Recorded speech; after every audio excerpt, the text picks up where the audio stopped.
ꯃꯤꯌꯥꯝꯅ ꯍꯧꯈꯤꯕ ꯑꯍꯤꯡ ꯅꯣꯡꯌꯥꯏꯗꯒꯤ ꯅꯦꯁꯅꯦꯜ ꯍꯥꯏꯋꯦ 102 ꯇꯪꯈꯥꯏ ꯊꯤꯡꯗꯨꯅ ꯊꯧꯕꯥꯜ SP ꯒꯦꯠ ꯃꯃꯥꯡꯗ ꯈꯣꯡꯖꯪ ꯆꯪꯁꯤꯟꯈ꯭ꯔꯦ꯫ ꯊꯧꯕꯥꯜ ꯗꯤꯁꯇ꯭ꯔꯤꯛꯀꯤ SP ꯁꯆꯤꯗꯥꯅꯟꯗ ꯁꯣꯏꯕꯝ MPSꯄꯨ ꯈꯪꯍꯧꯗꯅ ꯇ꯭ꯔꯥꯟꯁꯐꯔ ꯇꯥꯈꯤꯕ ꯑꯗꯨꯒ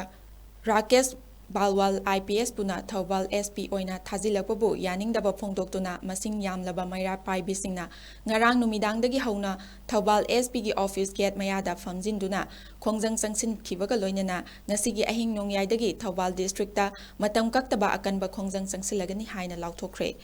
ꯈꯣꯡꯖꯪ ꯑꯁꯤꯒꯤ ꯁꯔꯨꯛ ꯑꯃ ꯑꯣꯏꯅ ꯉꯁꯤꯁꯨ ꯗꯤꯁꯇ꯭ꯔꯤꯛ ꯑꯁꯤꯒꯤ नौना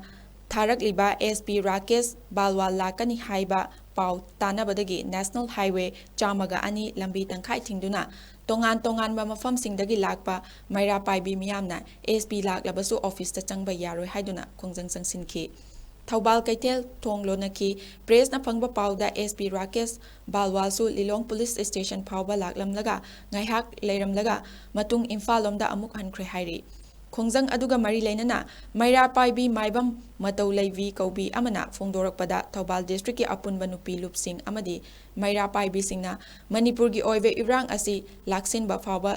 लोइद्रिङैदा मियामगा लोल फाउनदबा SP अमा लेजरंबा अदु खंगहौदना ट्रांसफर थाखरगा लोल फाउनदबा मियोय अमबु SP ओइना थाजिल्लकपा हाइबसी डिस्ट्रिक्ट असिगी यामना लाइबक थिबनी।